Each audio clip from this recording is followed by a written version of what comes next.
हाय बच्चों, आज हम लोग एक्सरसाइज 3.1 के क्वेश्चन नंबर 2 सॉल्व करेंगे। If a matrix has 24 element, what are the possible order we can have.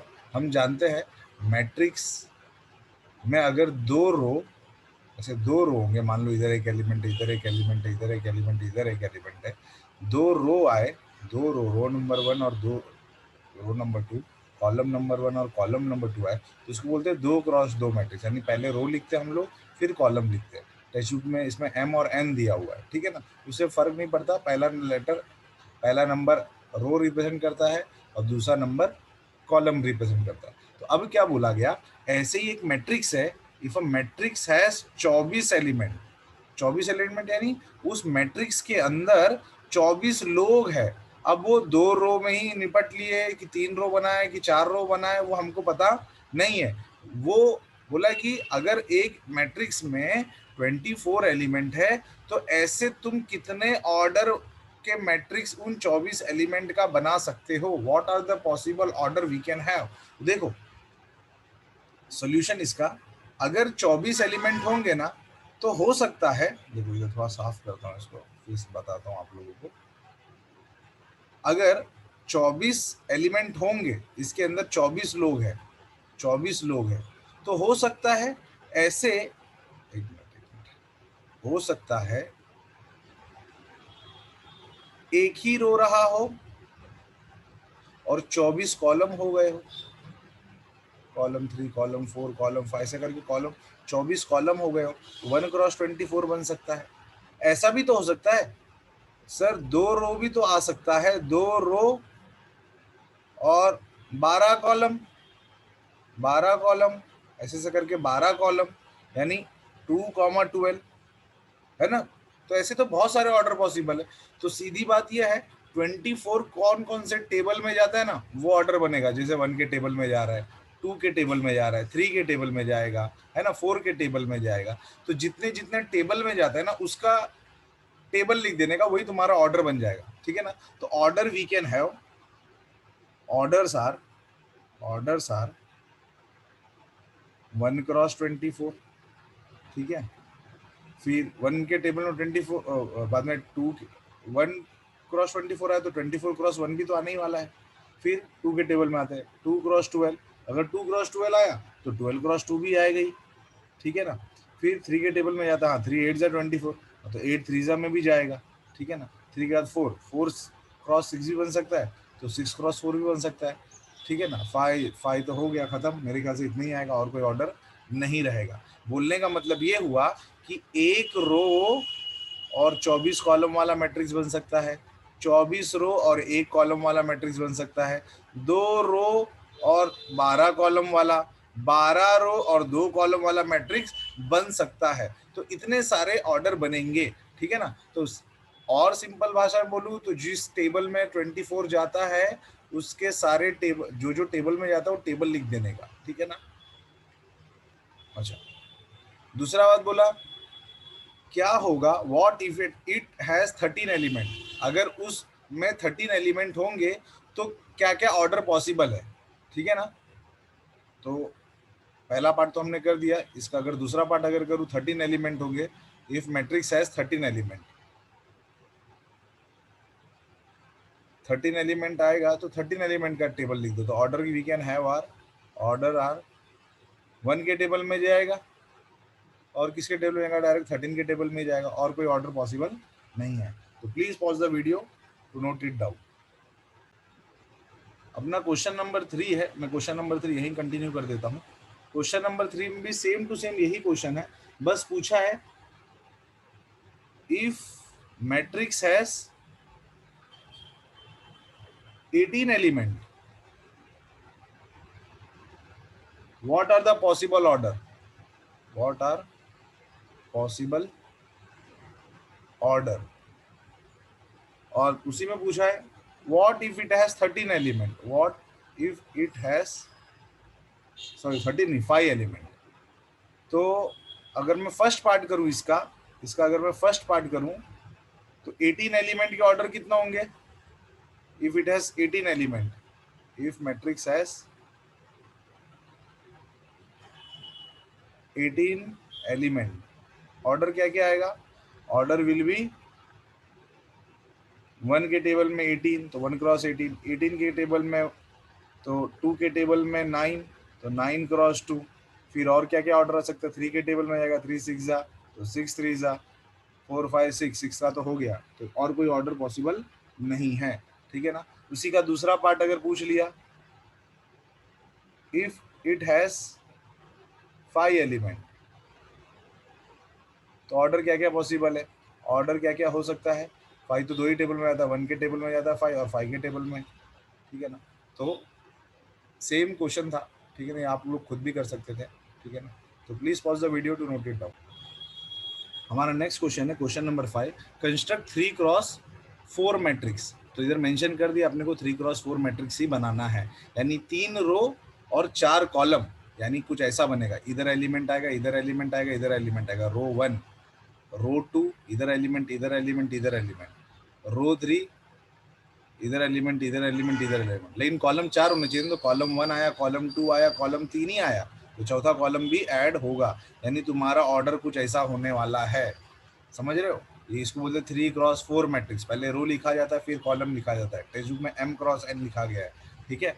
अच्छा, तो हमको ये पता चल चुका है कि हमारा मैट्रिक्स कुछ इस पैटर्न में दिखेगा, उसका अरेंजमेंट, सारे एलिमेंट्स के अरेंजमेंट कुछ इस तरीके से होंगे। तो इन सारे एलिमेंट्स को हम लिख लेते हैं अच्छे से, ठीक है, इसको अच्छे से लिख लेते हैं। 3 रो और 4 कॉलम, मतलब 3 रो और 4 कॉलम का मतलब हो गया कि हमारा मैट्रिक्स,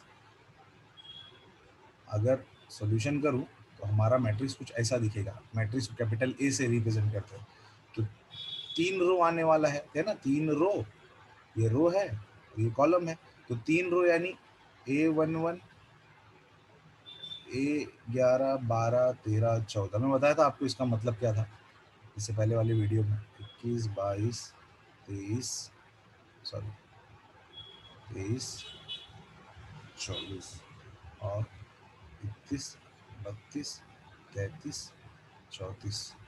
अब ये क्या है ये बता देता हूँ। इसको है ना, आप ऐसा बोल सकते हो, गाइडिंग मैट्रिक्स ऐसा बोल सकते हो, अपने को गाइड करेगा, ठीक है ना। अब मुझे है ना, मैं जानता हूँ मुझे ये सारे एलिमेंट्स चाहिए, A11 चाहिए, A12 चाहिए, A13 चाहिए, A14 चाहिए, ऐसे सारे एलिमेंट्स चाहिए, 12 के 12 एलिमेंट्स चाहिए अपने को, ठीक है।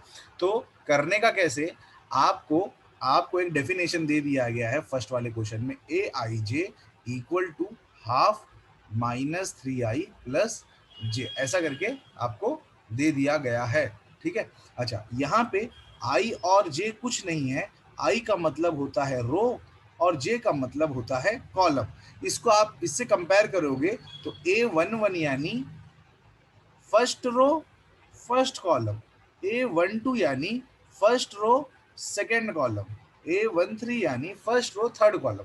तो आपको कुछ नहीं करना है, आपको सिर्फ ये करना है कि, एक सेकेंड, ये आई ये बनेगा, हमेशा ये बनते रहेंगे, और जे तुम्हारा हर ऑर्डर में, मतलब हर एलिमेंट्स के लिए जे वेरी कर रहे हैं, ठीक है ना। तो आई को आई के पोजीशन पर डालने का, आई की वैल्यू डालने का, और जे की जगह पे जे की वैल्यू डालने का, बराबर पोजीशन देखकर, ठीक है। तो चलो A i j यानी A11, A12, A13, A14 ढूंढ लेते हैं हम लोग। तो A11 अगर मैं इसमें डालूं तो इसमें आई की वैल्यू 1 है और जे की वैल्यू भी हमारी 1 ही है, ठीक है। तो ये बन जाएगा हाफ -3 इंटू 1 प्लस 1। इसको अगर मैं सॉल्व करूं तो हाफ मॉड में -3 प्लस 1, ये हो गया हाफ मॉड -2। मॉड ऑफ -2 क्या होता है 2, तो 2/2 यानी 1। उसी तरीके से हाफ -3, अब रो, अब मेरा आई क्या बन गया, ये मेरा आई हो गया है ना, कंपेयर करो ना इससे, और ये मेरा जे हो गया, ठीक है ना, ऐसा हम लोग कंपेयर कर रहे हैं, ठीक है। अच्छा, तो ये मेरा हो गया 3 इंटू 1 प्लस जे, जे कितना है अपना 2, ये बन गया हाफ -3 प्लस 2, यानी मॉड ऑफ -1, यानी कितना आ गया, हाफ आ गया, ठीक है। A13 क्या हो गया, -3 इंटू 1 प्लस 3, ये हो जाएगा हाफ -3 प्लस 3, यानी मॉड ऑफ 0/2 यानी 0। 14 यानी रो के जगह 1 डालूंगा, आई के जगह 1 डालूंगा, और जे के जगह 4 डालूंगा, ये बन जाएगा हाफ -3 प्लस 4, ये बन गया 1/2, ठीक है ना। तो अगर मैं अगर मैं खाली इसका आंसर लिखते जाऊं, अगर मैं सामने सामने आंसर लिखते जाऊं, तो आपको A11 का आंसर मिल चुका है कितना, 1। A12 का आंसर कितना मिल चुका है, हाफ। A13 का आंसर कितना मिल चुका है, 0। और A14 का आंसर कितना मिल चुका है, हाफ। ठीक है, फिर उसी तरीके से A21 A31 सॉल्व कर देता हूँ। ये बाकी सब आप लोग सॉल्व करो, ठीक है ना, ये सब आप लोग सॉल्व करोगे। ठीक है, तो अब मैं ना A21 भी ढूंढ देता हूँ ताकि तुमको थोड़ा आइडिया आ जाए कि दूसरे कैसे करते हैं। A21 और A31 भी ढूंढ देता हूँ। A21 यानी अब मेरा I मेरा 2 बन जाएगा और J मेरा 1 बन जाएगा। कंपेयर मैं इसी से कर रहा हूँ, इसी से कंपेयर कर रहा हूँ, इससे। ठीक है, उस मैट्रिक्स के लिए डेफिनेशन वो है तो उससे कंपेयर करूंगा मैं। तो हाफ I की जगह अब मेरा 2 आएगा और J की जगह मेरा 1 आएगा। हाफ -6 + 1, -6 + 1 यानी -5, -5 का मॉड 5, 5/2। उसी तरीके से अब रो मेरा I की वैल्यू मेरी 3 है और J की मेरी वैल्यू 1 है। हाफ -9 + 1 यानी 8/2 यानी 4। तो अगर मैं इधर लिख दूं, इधर मैं लिख दूं, तो A21 मेरा आ चुका है 5/2 और A31 आ चुका है 4। उसी तरीके से ये वाला और ये वाला आंसर, ये 6 के 6 आप लोग खुद सॉल्व करोगे और कमेंट सेक्शन में कमेंट करोगे। ठीक है ना, same to same question number 2 उसी के जैसा है ना, इसको भी आप लोग खुद कर लेना, डू योर सेल्फ। ठीक है ना, तो please pause the video to note it down. हमारा नेक्स्ट हमें question number 6, find the value of x, y and z from the following equation. अच्छा, 2 सम दिया, तीसरा भी है। ठीक है, इधर लिखा है एक मैट्रिक्स है 4 3x5 इक्वल टू YZ15, बीच में इक्वल डाल दिया, इसका मतलब दोनों मैट्रिक्स इक्वल है। और मैट्रिक्स जब इक्वल होता है तो आपने अगर इंट्रो ढंग से देखा होगा तो उसमें बताया था अगर मैट्रिक्स इक्वल रहेगा तो करेस्पॉन्डिंग पोजीशन यानी इसका फर्स्ट ऑर्डर, सॉरी, इसका फर्स्ट रो फर्स्ट कॉलम का जो एलिमेंट्स है इसके फर्स्ट रो फर्स्ट कॉलम के साथ इक्वल हम कंपेयर कर सकते हैं। यानी 4 की वैल्यू क्या आ गई, y आ गई।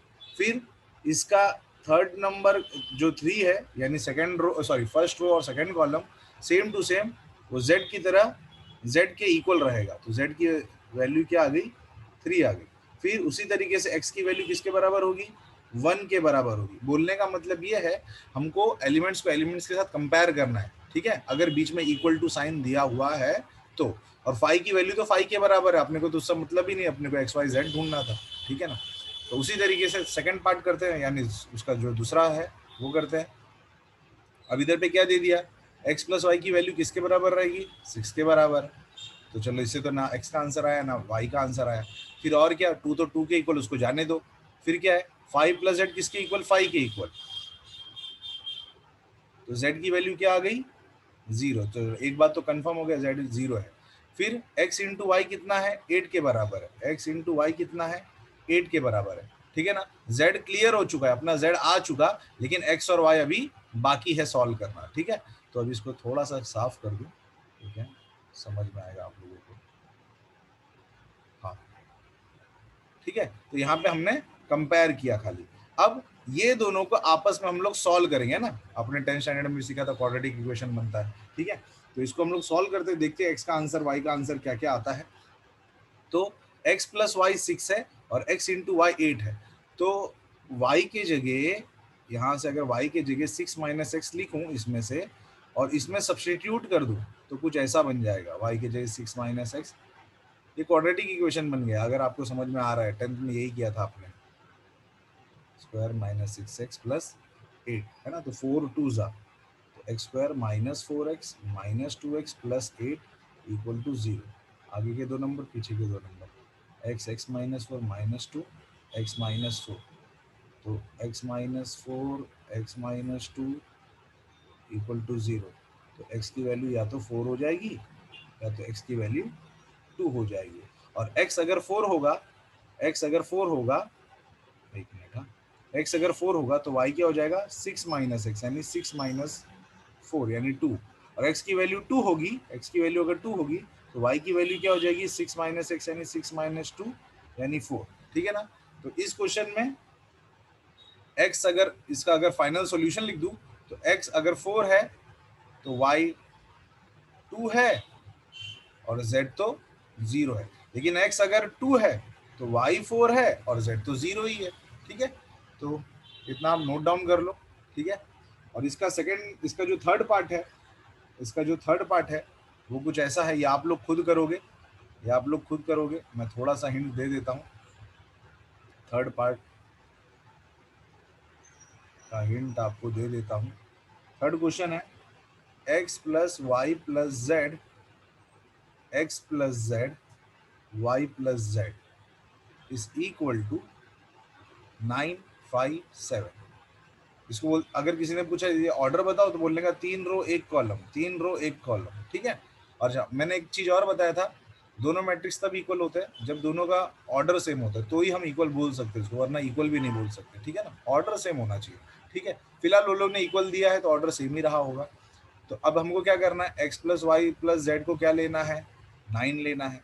एक्स प्लस जेड को क्या लेना है, 5 लेना है। और वाई प्लस जेड को क्या लेना है, 7 लेना है। इसको अगर सॉल्व करूं तो वाई प्लस जेड की वैल्यू तो 7 ही है ना, देखो ना, ये देखो है कि नहीं, वाई प्लस जेड ही तो है ये। तो इसकी पूरी की value x plus 7 equal to 9 हो जाएगा। तो एक्स की वैल्यू क्या हो जाएगी, 2 हो जाएगी। एक्स की वैल्यू इसमें डाल दो तो जेड मिल जाएगा, और जेड मिल जाएगा तो इसमें पुट कर दो, वाई मिल जाएगा। तो ये डू योर सेल्फ है ना, ये बच्चे जैसा सम हो गया। ठीक है ना, तो please pause the video to note it down. हम लोग आते हैं क्वेश्चन नंबर 7 पे, देखते हैं क्वेश्चन नंबर 7 क्या है। क्वेश्चन नंबर 7 है find the value of A B C D. अरे ये तो वैसे ही लग रहा है कुछ, A B C D from the equation, for the equation, from the equation क्या दिया है, ए माइनस बी, 2a-b, ये तो बच्चे जैसा लग रहा है यार, 2a plus C, 3c plus D is equal to -1 5 0 13। ओहो, ये तो इजी है भाई, है ना। हम a माइनस बी को किसके इक्वल रखेंगे, -1 के। 2a प्लस सी को किसके इक्वल रखेंगे, 5 के। और 2a माइनस बी को किसके इक्वल रखेंगे, अगर मैं अच्छे से लिख दूं, देखो ऐसा, ये खाली हिंट दे दे रहा हूँ तुमको। 2a प्लस सी को लिखेंगे 5 के इक्वल, बराबर, सॉल्यूशन बता रहा हूँ। 2a माइनस बी को किसके इक्वल लिखेंगे, 0 के इक्वल। 3c प्लस डी को किसके लिखेंगे, 13 के इक्वल। अगर तुम देखोगे तो इन दोनों का एलिमिनेशन कर सकते हो। इन दोनों का अगर आपने एलिमिनेशन कर दिया तो आपको a मिल जाएगा और b मिल जाएगा। a मिल जाएगा तो इसमें पुट कर दो, आपको c मिल जाएगा, और c मिल जाएगा तो इसमें पुट कर दो, आपको d मिल जाएगा।